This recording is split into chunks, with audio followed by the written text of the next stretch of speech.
When Jesus had finished saying all these things, he said to his disciples, "As you know, Passover begins in 2 days, and the Son of Man will be handed over to be crucified." At that same time the leading priests and elders were meeting at the residence of Caiaphas, the high priest, plotting how to capture Jesus secretly and kill him. But not during the Passover celebration, they agreed, or the people may riot. Meanwhile, Jesus was in Bethany at the home of Simon, a man who had previously had leprosy. While he was eating, a woman came in with a beautiful alabaster jar of expensive perfume and poured it over his head. The disciples were indignant when they saw this. "What a waste!" they said.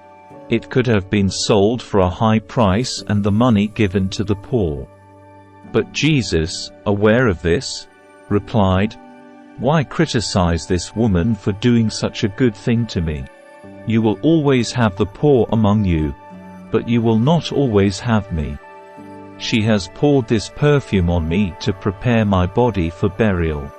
I tell you the truth, wherever the good news is preached throughout the world, this woman's deed will be remembered and discussed." Then Judas Iscariot, one of the 12 disciples, went to the leading priests and asked, "How much will you pay me to betray Jesus to you?" And they gave him 30 pieces of silver. From that time on, Judas began looking for an opportunity to betray Jesus. On the first day of the festival of unleavened bread, the disciples came to Jesus and asked, "Where do you want us to prepare the Passover meal for you?" "As you go into the city," he told them, "you will see a certain man. Tell him, 'The teacher says, my time has come, and I will eat the Passover meal with my disciples at your house.'" So the disciples did as Jesus told them and prepared the Passover meal there. When it was evening, Jesus sat down at the table with the 12. While they were eating, he said, "I tell you the truth, one of you will betray me." Greatly distressed, each one asked in turn, "Am I the one, Lord?" He replied, "One of you who has just eaten from this bowl with me will betray me.